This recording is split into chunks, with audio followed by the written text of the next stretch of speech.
les dialogues nationaux en République démocratique du Congo, on se pose la question de savoir, au regard de tout ce que nous sommes en train d'enregistrer, comme quoi les dialogues est un impératif pour servir de béquille à l'opposition congolaise de se faire une santé politique. D'autres qui disent c'est pour amnistier ceux-là qui ont tenu aux armes dans l'est du pays, tuer la population et voler les minéraux de la République. Et pour ça, le pouvoir en place ne veut pas de ces formats-là. Vous vous souviendrez déjà les discours du président de la République qui était contre ces formats du dialogue. Mais on se pose la question de savoir est-ce que l'espoir des opposants congolais semble s'envoler.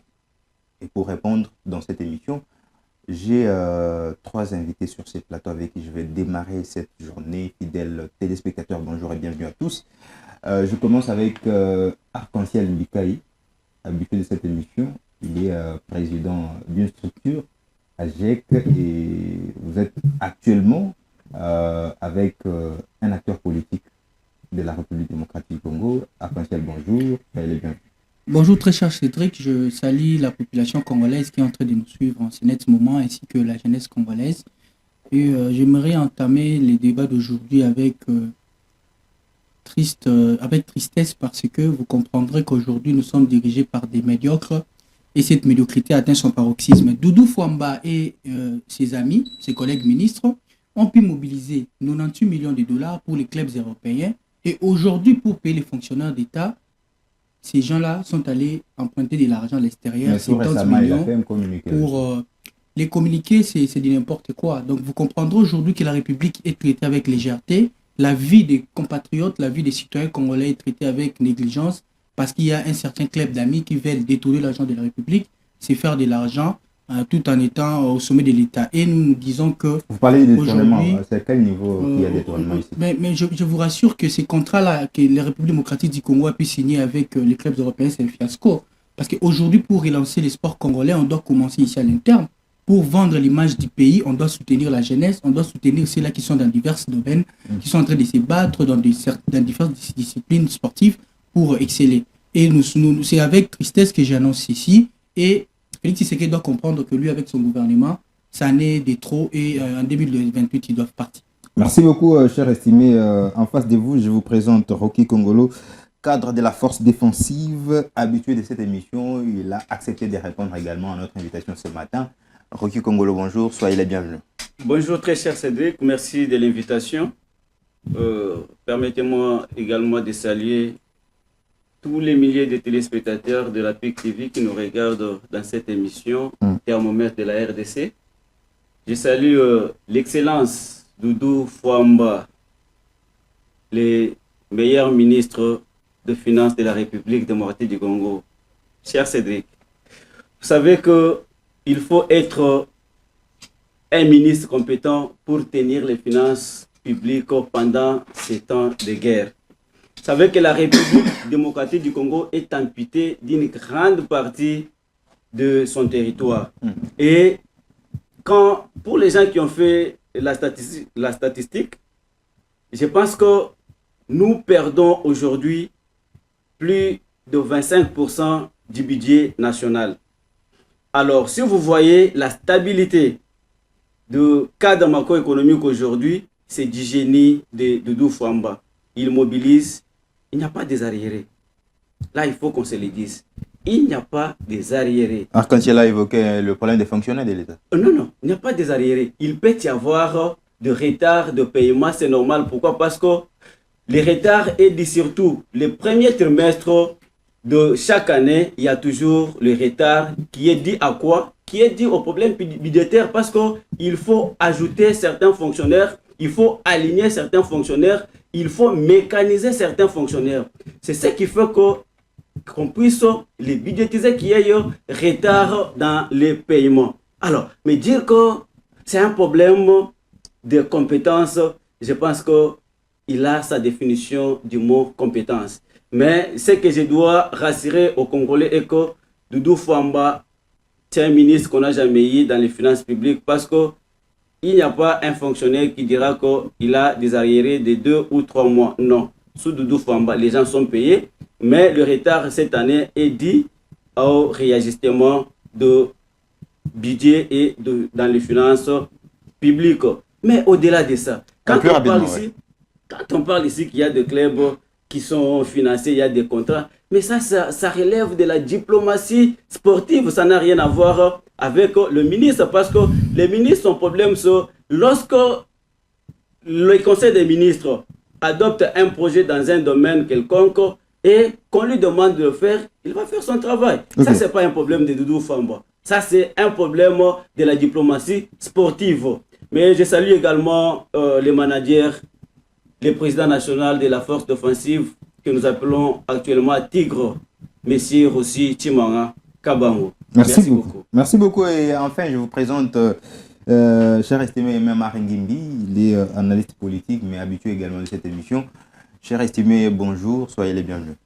Merci pour la parole apportée. Bonjour Cédric, bonjour à toute l'équipe d'Africain, bonjour à nos co-débatteurs, bonjour aux différents téléspectateurs et téléspectatrices qui nous suivent de chez eux.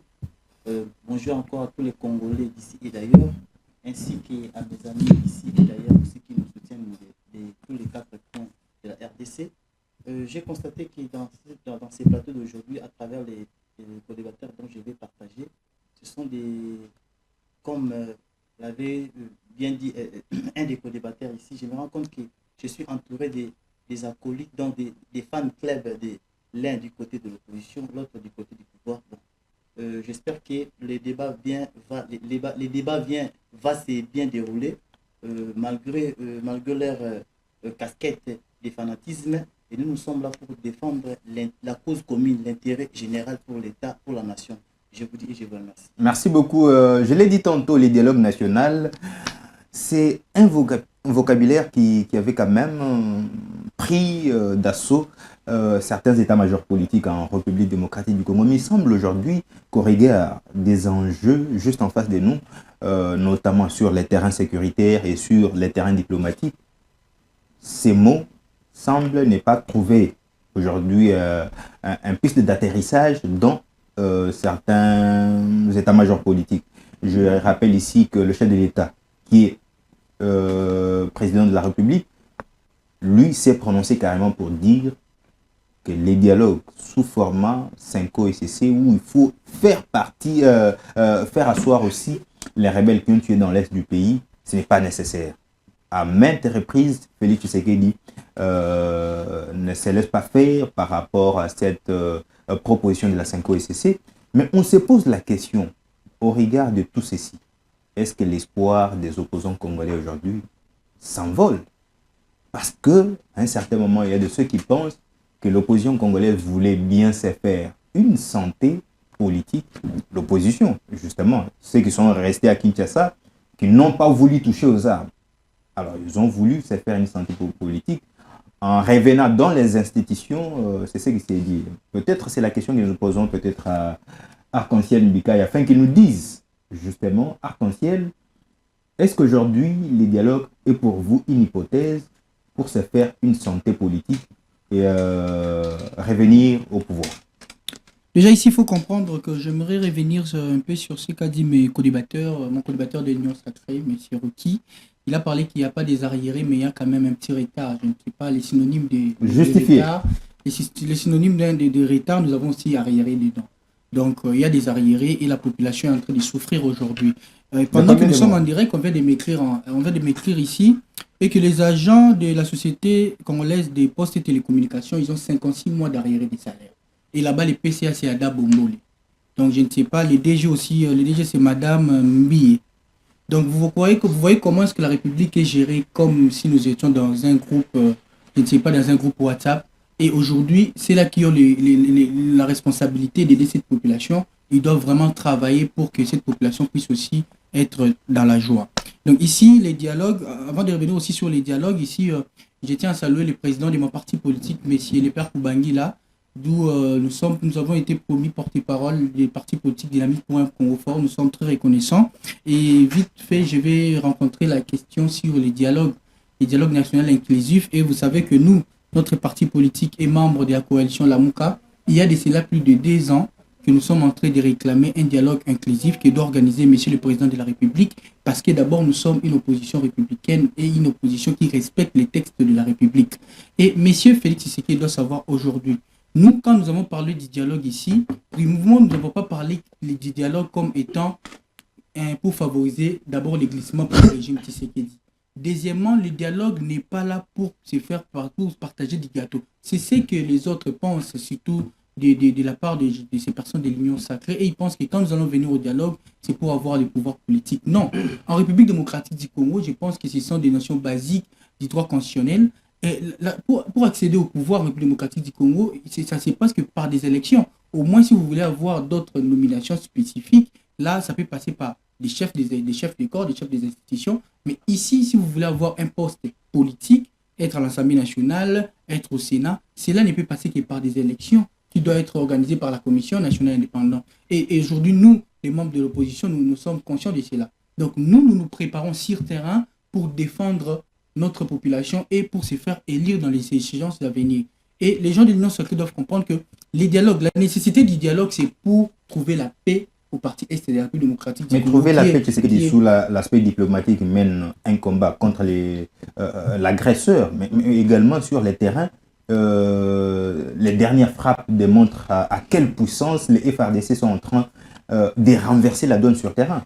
Que ce soit la Première Guerre mondiale et la Deuxième Guerre mondiale, tous ont fini par une négociation. Il y a toujours eu des négociations pour apaiser les esprits. Aujourd'hui, je vous ai toujours dit, il y a certaines personnes qui veulent juste protéger leur pouvoir. Si M. Tshisekedi avait le souci de la population, il allait organiser les dialogues depuis longtemps.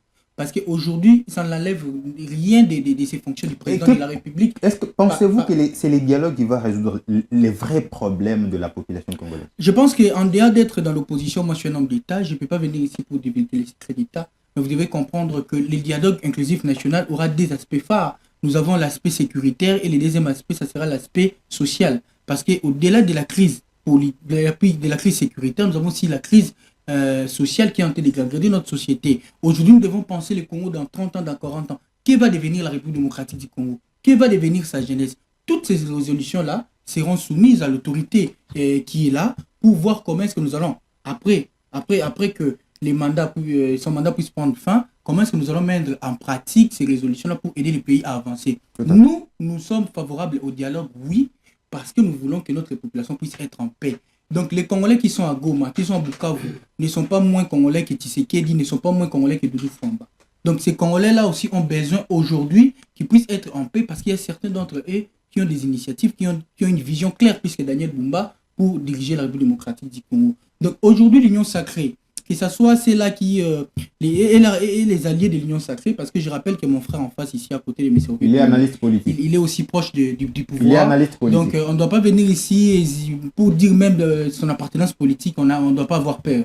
Ça doit être quelque chose où ça doit être ouvert à tout le monde. Donc je dois les rappeler les deux que aujourd'hui, le dialogue inclusif est là pour favoriser la paix, pour trouver la paix. Parce que même en droit international, aujourd'hui, vous allez voir que Trump est en train de se comporter en voyou, en bandit. Parce que qu'est-ce qui peut nous rassurer que ce qu'il a fait au Venezuela, il ne peut pas faire ça au Congo? Parce qu'il lui trouve qu'il est une grande puissance, alors qu'aujourd'hui, la République démocratique du Congo, nous avons cette possibilité-là d'abord de devenir une grande puissance aussi. Peut-être l'exemple n'est pas bien ajusté parce que les États-Unis aujourd'hui, avec la RDC, entretiennent des bonnes relations, contrairement aux relations peut-être avec d'autres nations. Aujourd'hui, la République démocratique du Congo a entretenu de bonnes relations avec les États-Unis, c'est parce que certaines personnes ont bradé les minéraux du Congo. Aujourd'hui, pourquoi les Américains étaient contre le président Joseph Kabila dans les temps? C'est parce qu'on avait changé les codes miniers. Parce que ces codes miniers, l'ancien code minier favorisait l'exploitation illicite, tout ça des minéraux. Et aujourd'hui, Félix Tshisekedi et sa bande, donc l'Union sacrée, doivent comprendre qu'aujourd'hui, pour développer la République démocratique du Congo, nous ne devons pas seulement passer par nos richesses minérales. Aujourd'hui, pour développer la République démocratique du Congo, nous avons aussi les capitales humaines qui peuvent servir la République pour construire, pour entreprendre, pour voir comment est-ce que nous allons évoluer. Donc, nous, la jeunesse congolaise, nous, les partis politiques dynamiques pour un Congo fort, nous réitérons notre vœu de voir le président de la République prendre l'acte d'État pour annoncer les dialogues inclusifs et nous éviter des discours populistes qu'il a fait devant les ambassades. Merci beaucoup, cher estimé Arc-en-Ciel Bikaye. La parole est donnée cette fois-ci à Rocky Kongolo. Impérativement, si vous avez suivi justement Arc-en-Ciel tout à l'heure, impérativement, il doit y avoir dialogue. Et pour lui, c'est le dialogue qui va résoudre les vrais problèmes. Aujourd'hui, que selon lui, le pouvoir en place n'a pas pu résoudre. Merci beaucoup, très cher Cédric. Mais il faut d'abord, je pense que l'opinion a suivi que M. Arc-en-Ciel, il n'a pas pu démontrer par A plus B comment un dialogue inclusif peut résoudre les problèmes. Parce que lui-même a dit qu'il existe des crises, selon lui, imaginaires. Parce qu'il n'existe pas une crise politique ni sociale en République démocratique du Congo. Il existe bel et bien la crise sécuritaire et les présidents de la République, mais aussi les gouvernements de la République sont en train de faire des efforts pour pouvoir apporter des solutions à cette crise. J'aimerais d'abord apaiser mon frère à ma gauche que nous ne sommes pas de fanatiques. Mais si dire la vérité, donner les faits pour vous signifie être fanatique, j'accepte d'être fanatique. Mais néanmoins, la République est composée de ses fils et de ses filles. Et lorsque ils travaillent mieux, nous sommes là pour apporter des précisions, surtout lorsqu'il y a des zones d'ombre. Okay. Et c'est ce que nous avons fait. Et alors, si vous trouvez que ça, c'est du fanatisme, vous êtes libre de le dire. Alors, en revenant sur mon ami parlait ici de la Constitution, il a parlé des lois, mais il ne vous a pas dit quelle est la base légale des dialogues qu'il veut que Félix Tshisekedi puisse organiser. Parce que lui sait très bien que dans la démocratie, pour accéder aux fonctions de l'État, aux charges de l'État, il faut passer par les élections. Il sait très bien que le peuple congolais n'a pas donné mandat à quelqu'un pour organiser un dialogue. Il le sait très bien. Parce qu'il lit très bien la Constitution, il peut se référer à l'article 5 de la Constitution. L'article 5 dit que la souveraineté nationale appartient au peuple. Et c'est le peuple qui peut donner mandat à qui il veut pour conduire son destin comme il l'a fait avec Tshisekedi. Mais il n'a pas donné mandat à Tshisekedi d'organiser un dialogue pour donner le travail aux chômeurs qui s'appellent opposants. Et parmi eux, il n'y a pas d'opposants, ils sont des aigris. Il n'y a pas aucun opposant. Parce que quand vous les sentez, ils ne s'opposent à l'individu Félix et non à la gouvernance. Parce que je l'ai toujours dit, aucun opposant ne peut nous dire, depuis que le Belge était dans ce pays jusqu'à aujourd'hui, quel est le régime, que ce soit des impérialistes qui étaient ici, que ce soit des Congolais qui se sont succédés, quel est le régime qui a mieux fait par rapport au régime Tshisekedi? Personne ne nous dira. Parce que vous êtes de l'Union sacrée, vous ne pouvez que le dire, mais contrairement à ceux de l'opposition, mais c'est ça la vérité. Ils ne voient pas justement la vérité n'a pas de couleur.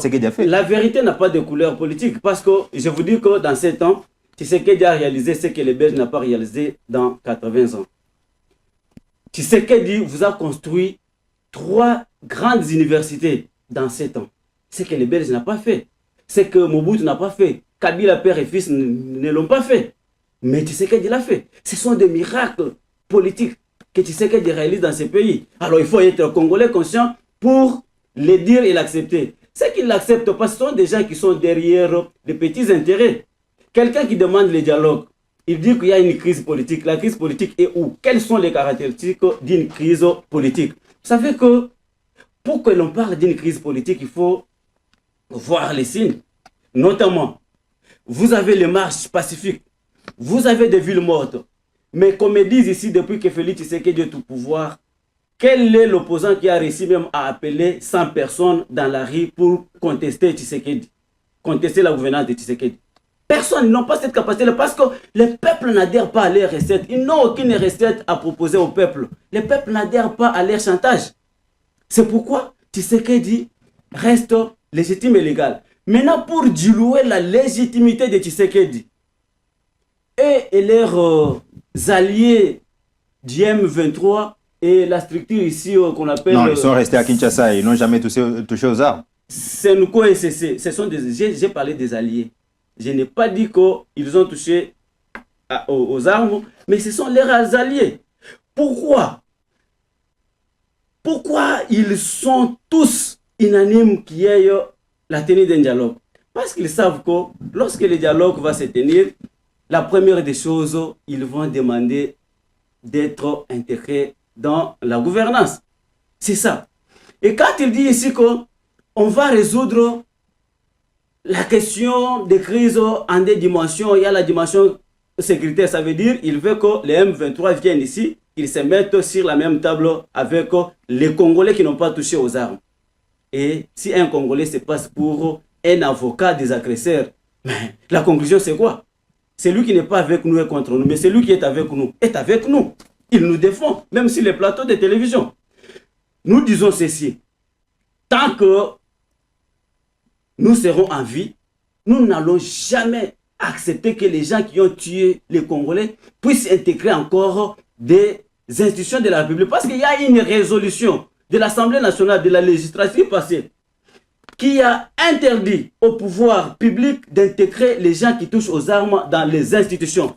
Ça veut dire que cette loi-là, cette résolution-là sera respectée. Tout celui qui a touché au sang des Congolais, il ne sera jamais intégré dans les institutions de la République. Il ne viendra pas ici intégrer les institutions de la République. Mais les gens, les écrits qui font des chantages, je pense que le Félix Tshisekedi, comme un bon père, il verra à quel moment il pourra les prendre et les intégrer dans les institutions de la République comme ils veulent. Mais à condition qu'ils les acceptent aussi, parce que c'est ce qu'il dit, sacrifier son mandat.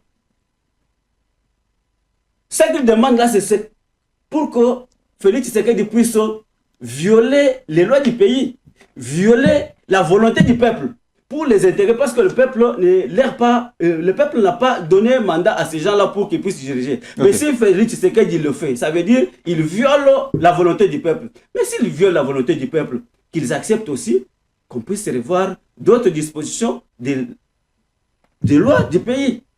N'est-ce pas? D'où le changement de la Constitution. Mais pourquoi pas? Mais d'ailleurs, c'est à l'ordre du jour. Je vous avais dit la fois passée que personne n'a le monopole de sceller les sorts d'une génération.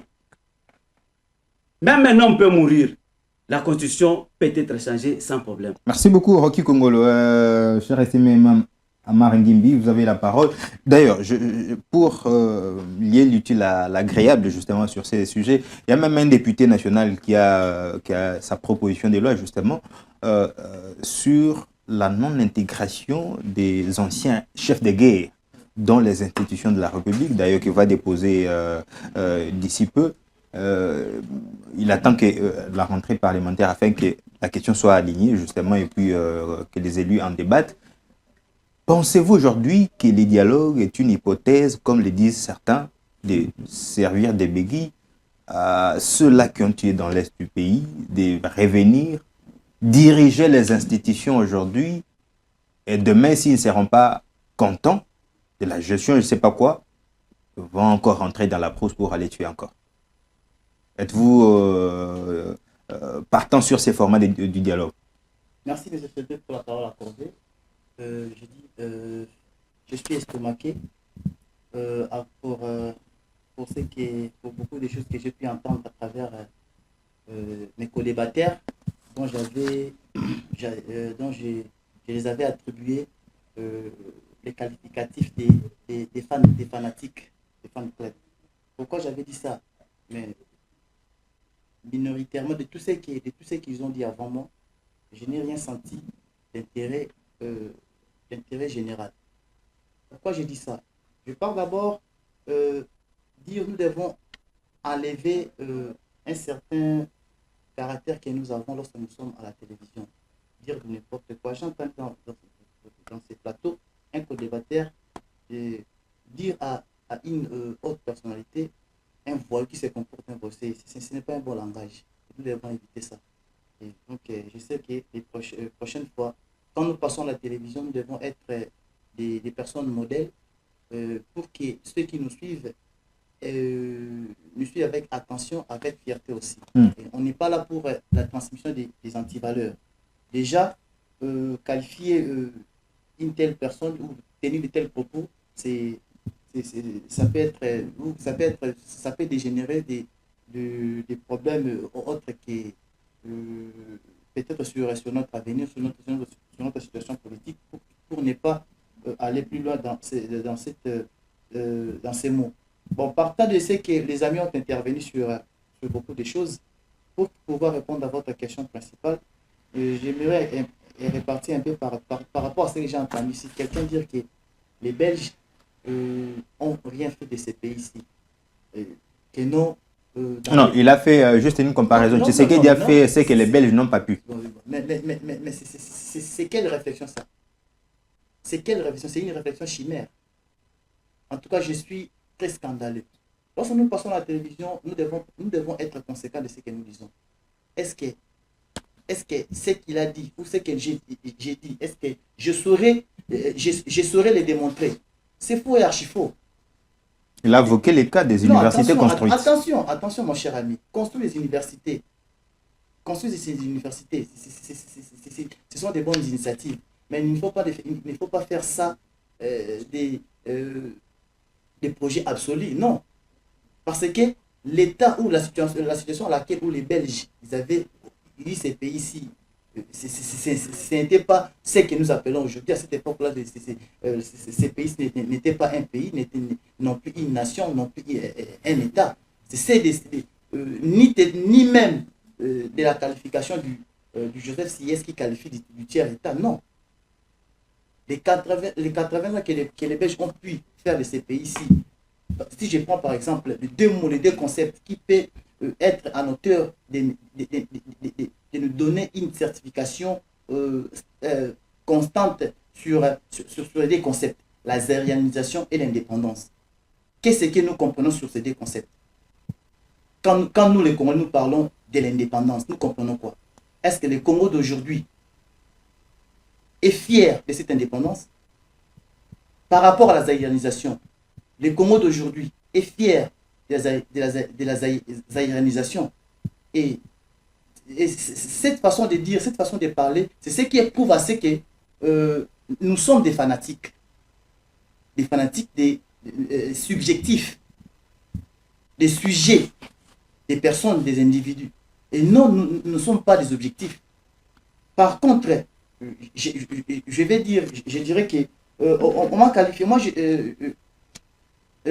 mon ami quand on passe à la télévision, oui, c'est bien bon. Nous avons quand même un monopole du savoir, mais nous ne devons pas privatiser notre appartenance. Mon ami qui... Arc-en-ciel. Arc-en-ciel, il est en train de soutenir les dialogues. C'est un légaliste. Déjà, mon co-débatteur l'a dit d'une manière anticipative. Quand il soutient, hier, ce sont eux qui niaient le président de la République. Que non, il ne respecte pas, il n'a pas gagné des élections à son premier mandat. Nous sommes aujourd'hui à son deuxième mandat. Ce sont toujours la personne qu'ils avaient nié hier, et aujourd'hui, ils cherchent à être sur une même table, échanger avec lui. Sur quelle base?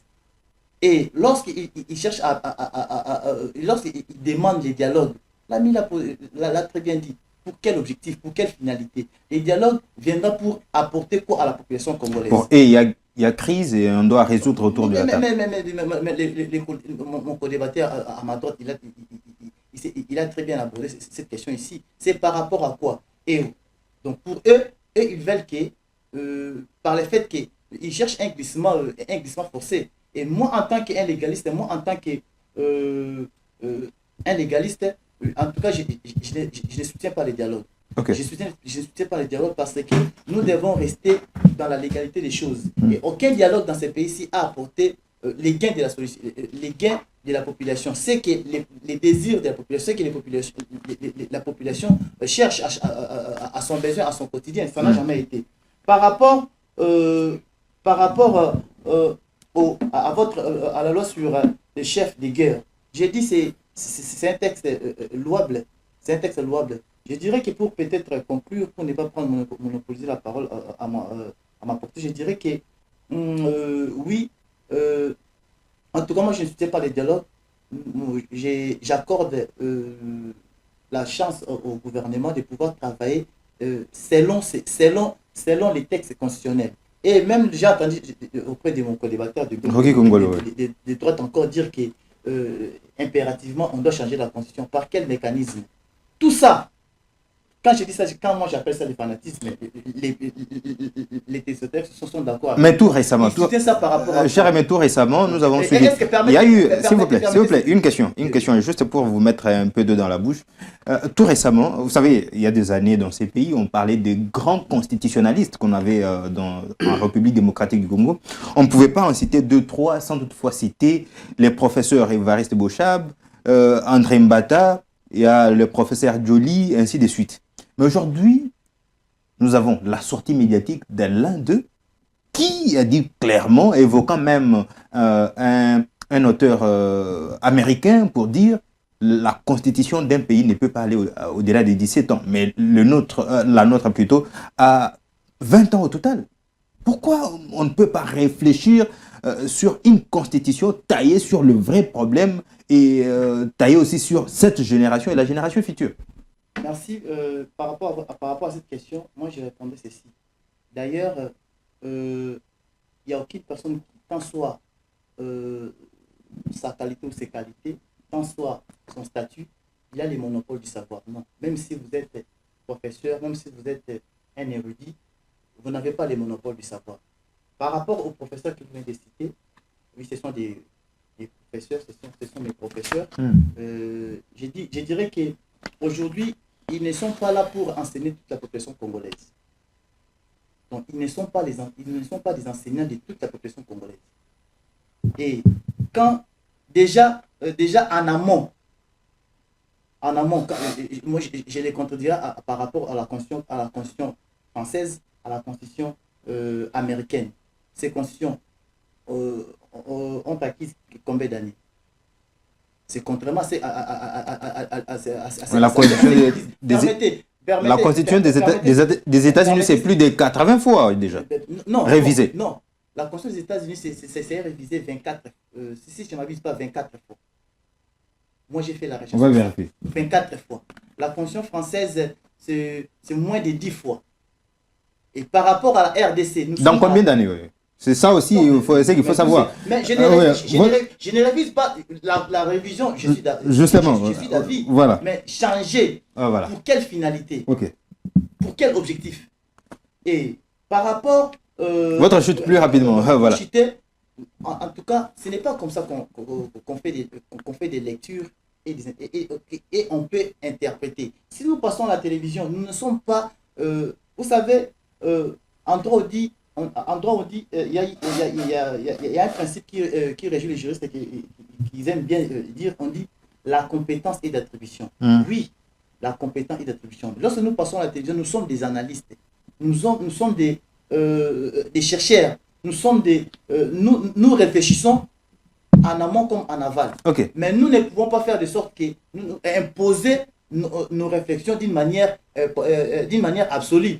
Et c'est pourquoi je dirais que beaucoup de personnes lisent cette constitution d'une manière en aval. Est-ce que quelqu'un passe à la télévision, il ouvre la constitution, il part directement dans l'article 217. Est-ce que cette personne-là, il a lu la constitution?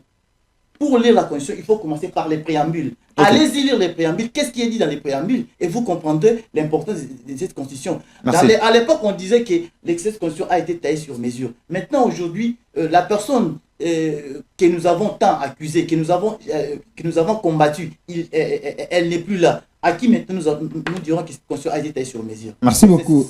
Ça n'a pas...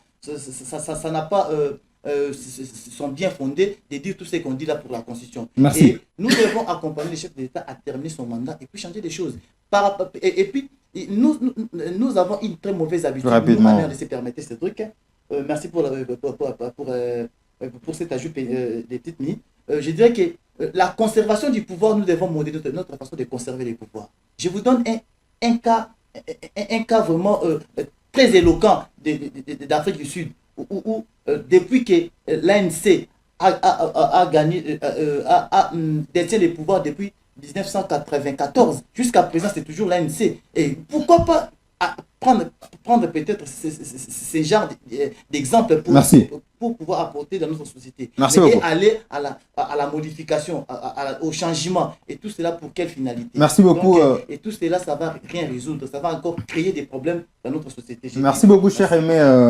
Nous avons très bien compris, pour vous, vous n'êtes pas pour le changement de la Constitution. Et même la Constitution elle-même ne parle pas du changement. Bien sûr, nous sommes tout à fait d'accord sur ces points. Arc-en-ciel, je te donne la parole parce que la question est évoquée, hein, justement. On a parlé du dialogue, bien sûr, mais il y a également un point, hein, c'est les changements de la Constitution évoqués tout à l'heure par Rocky Congolo. Vous êtes de l'opposition, vous voulez venir... vous demandez à Félix Tshisekedi de convoquer les dialogues, ce qui n'est pas dit dans la Constitution. Ne pensez-vous pas peut-être il s'agit là d'une hypothèse ou bien d'une brèche que vous ouvrez à Tshisekedi de dire, comme vous m'avez poussé également à violer la Constitution peut-être, et moi aussi je profite également pour revoir certaines dispositions de la Constitution. Déjà ici, vous ne m'avez pas informé qu'on avait les porte-paroles de Donald Trump dans les plateaux. Donc, nous avons pris l'exemple... moi, j'envoie les sujets. Je ne sais pas, je vous dis pas... Vous avez présenté les co-débatteurs. Vous avez présenté les co-débatteurs. Je ne savais pas analyse. Je ne savais pas que nous avons les porte-paroles de Donald Trump. Oui, c'est son analyse personnelle. Oui, voilà. L'exemple, j'ai traité Donald Trump d'un incivique, d'un voyou, parce que j'allais faire comprendre à la société, ma population, que sur le plan international, c'est question du volontarisme entre États. Il n'y a aucun accord dans le monde entier où aujourd'hui, si un autre État s'est dit aujourd'hui qu'il ne va pas respecter cet accord, par aucun pays, ça n'existe pas. Peut-être qu'il y aura des sanctions, mais l'efficacité de ces sanctions sur le développement de ces pays, c'est ce qui compte. Parce qu'aujourd'hui, si vous avez conclu un accord avec la Chine et que la Chine ne veut pas respecter cet accord, vous faites quoi? Sur le plan international, c'est question du volontarisme. Aujourd'hui, les États-Unis, avec soi-disant la République démocratique du Congo, parce qu'ils savent qu'ils ont les mines congolais qu'ils vont exploiter. Donc, s'ils voient leur intérêt est menacé comme au Venezuela, ils peuvent faire la même chose en République démocratique du Congo. Donc, ici, il ne faut pas être dans cette logique qu'aujourd'hui, les États-Unis, c'est notre allié et qu'il va... Il n'y a aucune population ou bien aucun président dans le monde qui peut se battre pour les causes de notre État, qui peut se battre pour voir un autre État se développer. Aujourd'hui, je vais revenir sur ce qu'a dit mon co-débatteur, M. Rocky Congolo. Il a été dans plusieurs inconcrétés, mais ici, il faut comprendre que nous parlons... Ils m'ont demandé d'abord la base légale de savoir si la Constitution prévoit les dialogues dans quelle disposition constitutionnelle. Aujourd'hui, nous, la population congolaise, nous avons vu... S'il vous plaît. Je fais partie de la population. Être passé dans un débat politique ne m'exclut pas de cette population. Je fais partie de la population. Aujourd'hui, la gestion médiocre, la gestion chaotique du régime Tshisekedi, c'est cela qui nous pousse aujourd'hui, étant que souverain primaire, de demander le dialogue au président Félix. Ce n'est pas l'opposition qui a fait l'IDPS, l'opposition des voyous, de brûler les bus de l'État, de faire du n'importe quoi, de commettre des bavures, troubler l'ordre public. C'est là qui va faire de nous une opposition forte. Parce que nous sommes dans des réflexions. Vous avez vu que le président Martin Fayulu avait rencontré le président Félix Tshisekedi pour lui parler des causes nobles de la République, pour lui parler du dialogue. C'est parce que notre dénominateur commun aujourd'hui, c'est le Congo. Nous ne pouvons pas venir ici, ou bien nous ne pouvons pas attendre la balkanisation de notre pays pour agir. Parce que j'ai parlé de deux crises ici, je pense que mes co-débatteurs ne m'ont pas bien suivi. Aujourd'hui, en République démocratique du Congo, qu'on le veuille ou pas, nous avons deux grandes crises qui s'opposent. Nous avons la crise sécuritaire. Mais c'est ce que tu es en train d'en finir avec les rebelles. Je suis en train d'arriver. Je vous ai dit, même pendant la Première Guerre mondiale, la Deuxième Guerre mondiale, toutes ces guerres-là se sont finies que par des négociations. Ces États-là qui sont passés par des négociations, ils n'avaient pas les personnes qui pouvaient dire qu'on puisse se battre jusqu'à la fin. Est-ce qu'aujourd'hui, les droits à la vie, c'est un droit inhérent qui est reconnu par les organisations internationales? Donc aujourd'hui, les droits à la vie, pour tout citoyen du monde entier, c'est un droit inhérent, c'est un droit... Les gouvernements du monde ont droit à protéger leur population, à protéger les vies. Donc quand nous parlons de la crise sécuritaire ici, nous ne parlons pas de glissement. Nous parlons, primo, nous avons la crise sécuritaire, secondo, nous avons la crise sociale. Plus de 65 ans d'indépendance, je l'ai toujours dit ici, nous avons 80 millions d'Arabes, nous avons 80 millions de terres arabes, 4 millions de terres irrigables, mais nous avons 27 millions de Congolais qui sont en train de souffrir de l'insécurité alimentaire. Cela ne fait pas partie de la crise sociale. Comment est-ce que l'IDPS définit le social aujourd'hui quand ils sont au pouvoir? Parce qu'ils nous ont parlé du social pendant toute leur 32 ans de lutte, ils nous ont parlé que du social. Mais aujourd'hui, comment est-ce qu'ils définissent ce social? Il a parlé ici, le président de la République a conduit trois grandes universités. C'était prévu dans quel plan? Dans quel programme du gouvernement? C'était prévu dans quel programme? Parce qu'aujourd'hui, nous sommes en train de vivre par des imprévus. Parce que là, le programme du gouvernement à l'Assemblée nationale n'est pas respecté aujourd'hui. Le PDL 145 territoires, parlons d'abord du PDL 145 territoires, un programme qu'on peut vérifier. Ici à Kinshasa, combien des écoles ont été construites par ces programmes du PDL 145? Je ne parle pas des écoles réhabilitées. Parce qu'aujourd'hui, les gens de l'Union sacrée pensent que nous, quand nous parlons du dialogue inclusif, nous sommes en train de soutenir la rébellion, nous sommes dans n'importe quoi. C'est comment attribuer ici dans le plateau, mais vous avez laissé passer. Nous ne pouvons pas accepter aujourd'hui que le Rwanda puisse diriger notre pays. Parce que si les Rwandais aujourd'hui prenaient la République démocratique du Congo en otage, nous allons diriger quelle république? Mais comment vous expliquez aussi les Rwandais qui utilisent certains Congolais comme des pantins qualifiés par le pouvoir en place, les tuer dans l'est du pays, piller les minerais, et vous voulez que ces gens-là participent à la table de négociation? Nous nous sommes dit la solution ne viendra que des Congolais. Les dialogues inclusifs, l'inclusivité du dialogue ouvre les champs à tous les Congolais qui pensent que nous pouvons mettre la paix, qu'il puisse y avoir paix ici en République démocratique du Congo. Et si Kabila aujourd'hui pense qu'il peut y avoir paix en République démocratique du Congo et qu'il participe au dialogue inclusif, et on peut voir son cas après, il est condamné à mort, oui. Mais si seulement si qu'il est en train de soutenir la rébellion, comme le pensent les gens de l'Union sacrée, parce qu'il faut les rappeler, à Doha, Félix Tshisekedi et sa bande sont en train de négocier avec la FCM23. Pensez-vous que les personnes condamnées viendront à la table de négociation accepter tout ce que vous allez proposer, discuter sur la crise et ne pas parler de ce qui...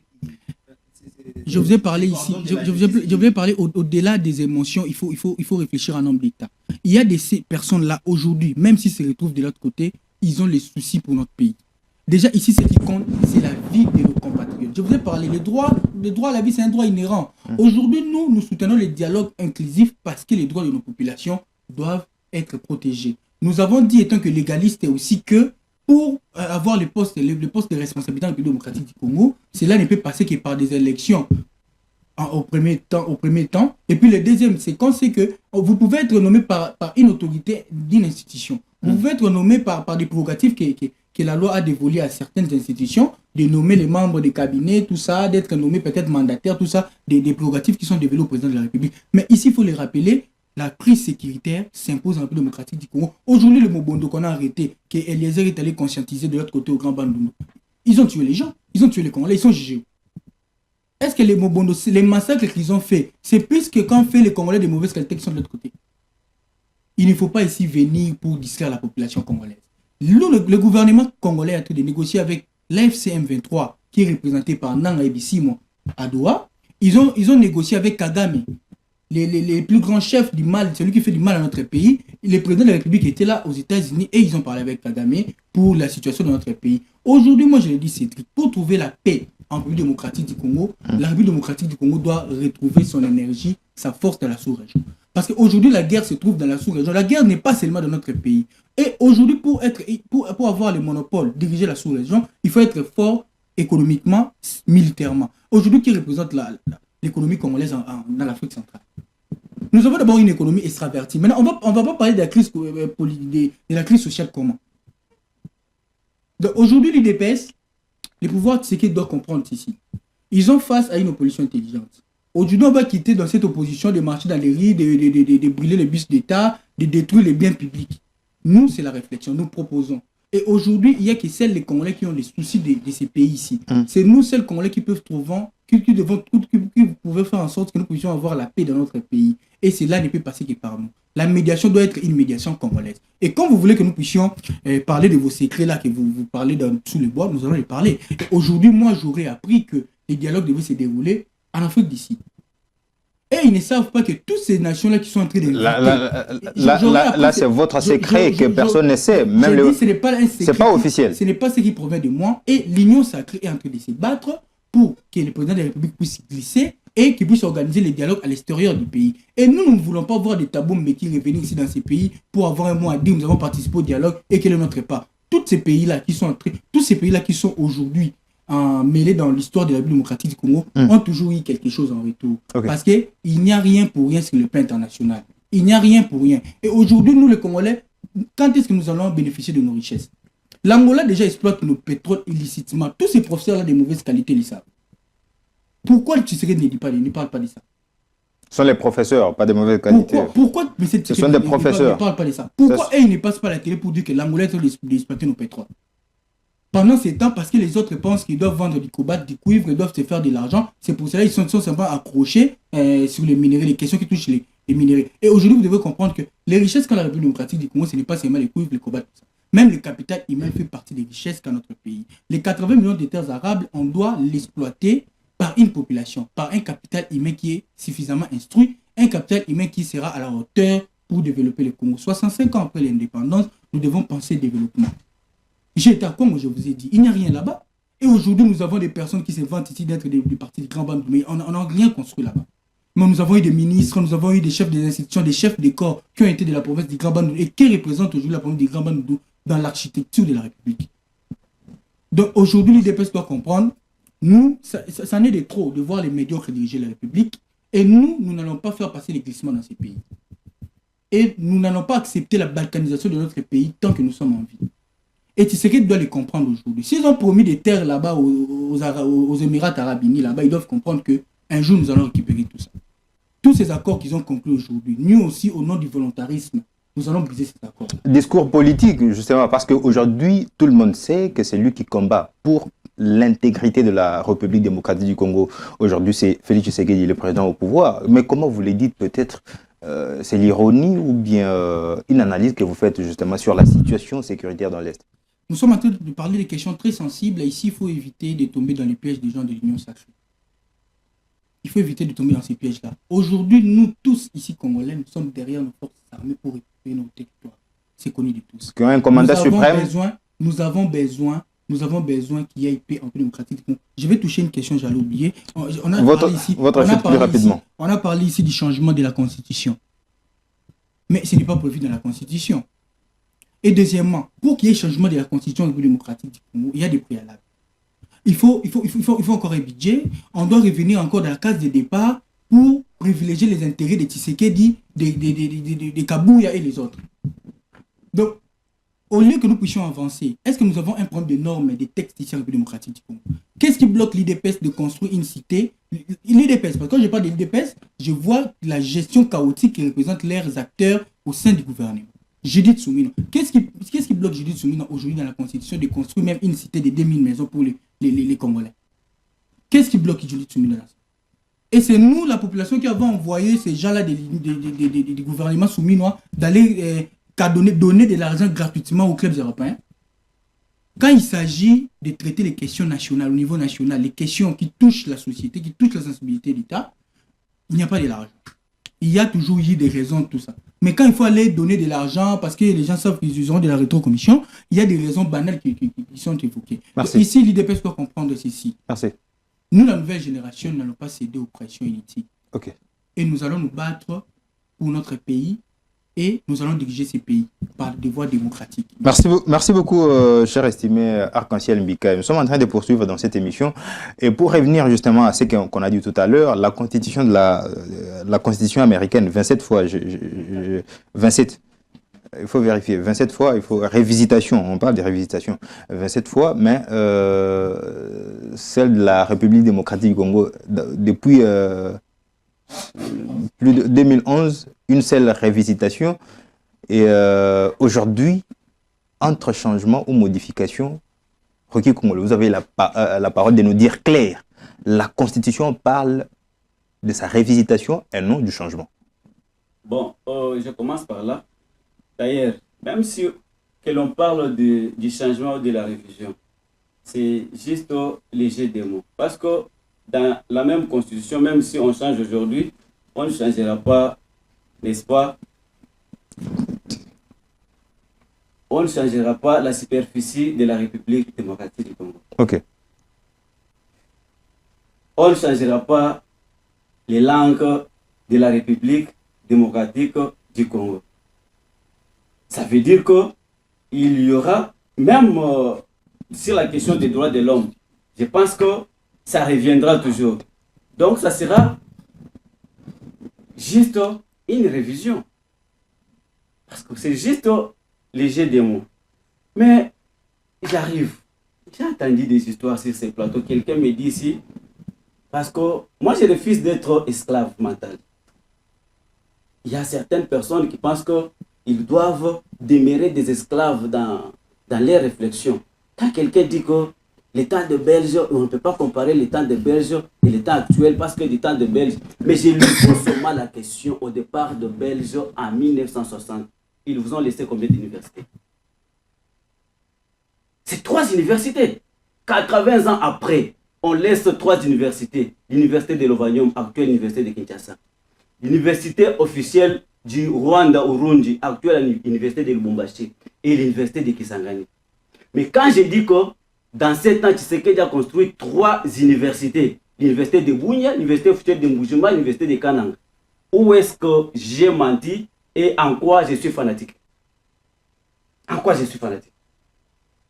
Quelqu'un dit que le temps de Belge, non, mais c'est une comparaison. J'ai dit que dans 7 ans, Tshisekedi a construit 3 grandes universités. Mais pendant 80 ans, les Belges n'ont construit que 3 universités. Tshisekedi a fait mieux que les Belges pendant 80 ans. Où est-ce que je me suis contredit et où est-ce que j'ai menti? Quand il prendra la parole, qu'il me le dise. Ok. Parce que moi, je refuse d'être esclave mental. Au-delà de ça, il dit que les Belges nous ont donné, ils ont donné l'État, les Belges nous ont donné. Est-ce que quand les Belges sont venus ici, ils n'ont pas trouvé le peuple ici au Congo? Ils n'ont pas trouvé les gens ici au Congo. D'ailleurs, organisés même. Déjà organisés. Oui. Il y avait des royaumes, il y avait des empires, bien organisés même. Et c'est celui-ci qui enseigne à son enfant que c'est lui qui a découvert la moussure du fleuve Congo, c'est Diego Cao. Comme si, quand Diego Cao est venu, il n'a pas trouvé les Congolais ici, il n'a pas trouvé les gens naviguer sur ces fleuves-là. Il y avait des Né-Congo qui étaient là-bas. Justement. Ça, c'est l'esclavagisme. Qui gérait même cette contrée administrativement. Ça, c'est l'esclavagisme mental que moi, je ne peux pas admettre au XXIe siècle.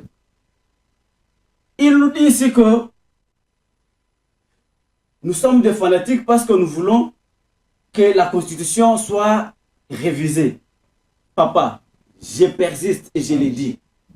Changer ou réviser, mais je venais de l'expliquer, ça c'est léger des mots. Parce que même si on change, vous ne changerez pas la superficie de la République démocratique du Congo. Ça doit se retrouver dans la même constitution. Dans la nouvelle constitution que vous allez refaire. Même si vous changez la constitution, toutes les dispositions qui parlent des droits de l'homme, vous allez reprendre les mêmes. Parce que depuis Mobutu jusqu'à aujourd'hui, c'est les mêmes qui reviennent. Vous ne les changerez pas. Parce que vous n'allez pas inventer une autre charte des droits de l'homme. Vous n'allez pas être en déphasage avec les droits internationaux. Mais, je le dis ceci. Les contextes dans lesquels cette constitution était élaborée, c'était un contexte de belligérants. C'était les belligérants qui s'étaient retrouvés en Afrique du Sud pour mettre fin à la guerre. C'était des gens qui n'avaient aucune qualité, n'est-ce pas? Aucune légitimité. Parce que la légitimité, c'est donne. Qui avait donné mandat à ces gens-là de le faire? Il n'y a personne.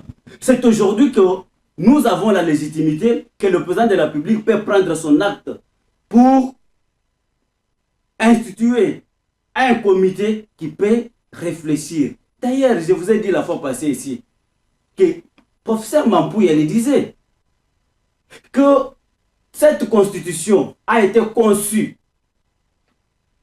à l'université libre de la Belgique. Et le travail des Congolais était de mettre les accords, de mettre la virgule là où il n'y avait pas la virgule, de mettre le point. Mais la monture a été faite à l'université libre de la Belgique. Mais quand on vous dit ça, est-ce que nous sommes des esclaves pour être condamnés par un impérialiste à sa vision et à son vouloir? Est-ce que nous ne pouvons pas réfléchir au Congo aujourd'hui, vu les réalités dans lesquelles nous sommes en train de vivre, pour faire un document qui répond aux réalités actuelles? Les gens sont en train ici de parler de dialogue, ils sont en train ici de parler de dialogue, mais personne ne donne maintenant la base légale de ce dialogue-là. On vous dit que c'est dans les habitudes africaines, à arbre à palabre, c'est ce qu'ils évoquent, mais ils ne veulent pas évoquer une disposition constitutionnelle qui leur donne le pouvoir de convoquer les dialogues, de parler des problèmes congolais légalement. Mais s'ils veulent que ça soit, n'est-ce pas, légalisé, mettons-les dans la Constitution. Faisons une autre Constitution qui répond à ces normes-là. à ce moment-là, nous allons évoluer mieux. Ok. Mais en même temps, vous ne voulez pas que ça soit écrit ainsi. Au même moment, vous voulez une chose et son contraire. Lorsque ça va dans le sens où vous voulez, vous applaudissez. Lorsque maintenant ça vous blesse, là, c'est très mauvais. J'ai dit ceci. Quand on parle de la Constitution, on voit aussi les objectifs. Quel a été l'objectif principal de cette Constitution? C'était de mettre fin à la guerre. Est-ce que nous sommes arrivés à mettre fin réellement à la guerre? Non. Aujourd'hui, vous verrez que 80% des gens qui étaient hier à Sun City au dialogue, 80% des gens qui ont dit niet à la guerre, aujourd'hui, ils se retrouvent encore dans des rébellions. Est-ce que nous voulons que les cercles vicieux continuent? Parce que aujourd'hui, quand vous dites que allons au dialogue, vous mettez les mêmes personnes sur la même table. Vous allez vous partager les postes. Demain, si l'un d'eux sera Mécontent, oui. mécontent, il va encore rentrer dans la brousse, il va prendre les armes pour tuer les Congolais. Maintenant, que dire maintenant des Congolais qui ont perdu leurs enfants, leurs membres de famille, mais qui vont regarder un certain Bikaï à côté de Nanga en train de parler et de sourire? Est-ce qu'ils vont applaudir pour vous? Ça, c'est jouer des Congolais. Nous disons ceci, nous disons au président de la République que le président de la République doit voir l'intérêt du Congo. L'intérêt du Congo, c'est la paix revienne au pays. Et la paix ne peut pas revenir au pays au moyen des dialogues, parce que le dialogue a déjà montré ses limites. Il n'y a aucun dialogue dans ce pays qui a déjà parlé ni du développement, ni de la sécurité, parce que vous ne me direz pas en aucun moment les gens se sont retrouvés pour penser comment organiser ou créer une école de guerre pour pouvoir doter de notre pays d'une armée très forte, dissuasive, capable de répondre à toute éventualité ici d'un dialogue. Il n'y en a pas. Vous ne me direz pas qu'à telle époque, il y a eu une armée ici, des dialogues, et il a fait des prouesses sur les champs de bataille. Vous ne me le direz pas. Mais on verra les politiques qui étaient pauvres hier, après un moment devenir des riches, au moyen des dialogues. Nous disons que ça ne doit pas se faire. On doit penser Congo autrement. Merci beaucoup, Rocky Kongolo, cher estimé Marie. Déjà, à vous entendre parler, vous étiez trop dur sur les points du dialogue parce que, selon vous, on ne doit pas avoir les dialogues sous format 5OSCC proposé il y a tant d'années avec le pacte social. Et vous êtes resté droit dans vos bottes pour ne pas bouger justement dans ces casquettes. Mais bon, je voudrais beaucoup plus prendre un autre angle, c'est que au-delà du dialogue, vous avez parlé également du changement de la Constitution, vous avez été trop dur, mais à voir aujourd'hui les efforts qui sont fournis par le président de la République sur terrain, avec les forces armées de la République démocratique du Congo, et vous vous souviendrez déjà que les dernières frappes sur les rebelles du M23 ont quand même réduit l'effectif de ces mouvements rebelles, avec certains ténors qui sont partis, et ils sont morts. Alors, avoir aussi la prouesse diplomatique avec les sanctions qui frôlent à la porte du Rwanda aujourd'hui, et même la peur qui semble changer des camps, pensez-vous qu'aujourd'hui, il est des bons aloi de tous les Congolais converger dans la même direction, soutenir le président de la République, ou bien carrément chercher d'autres alternatives à travers ces initiatives telles que les dialogues? Merci Cédric pour la parole accordée pour la énième fois. Je dirais d'abord, en tant que positiviste juste et non positiviste aveugle ou positiviste fanatique, on est là pour soutenir les efforts du président de la République, du gouvernement, surtout partant sur ceux qui cherchent à fragiliser notre État, la situation de la guerre. Nous louons à chaque fois les exploits qui rapportent la FARDC ainsi que nos services de sécurité. Je dirais aussi, nous appuyons les présidents de la République et nous soutenons la nation. mais on ne peut pas soutenir la nation d'une manière aveugle, non. Moi, je suis là. Il n'est pas dit parce que je soutiens la nation, parce que je soutiens le gouvernement. Je dois apporter que mon soutien doit être d'une manière aveugle, d'une manière fanatique. Non. C'est ce qui détruit ces pays-ci. J'ai entendu parler ici, quelqu'un dire ici que non, si on rédige la constitution à Kinshasa, et cette constitution va résoudre les problèmes de la RDC. C'est quel genre de réflexion ça? Je suis qualifié d'esclave des réflexions, d'un esclave mental. Et quand lui il dit ça par rapport à quoi? Je pars directement pour lui rencontrer par rapport à sa réflexion. Quand le fait président Mobutu a révisé, a changé sa première constitution, avant d'abord que je puisse arriver au président Mobutu, avec le président, quand on dit la première constitution de la RDC, ça a été rédigé où? Dans quel sol? Quand on dit la constitution de Lulabour, actuellement c'est quelle ville? Ce n'est pas Kananga. Ça n'a pas été rédigé en RDC. Kananga, ce n'est pas la RDC.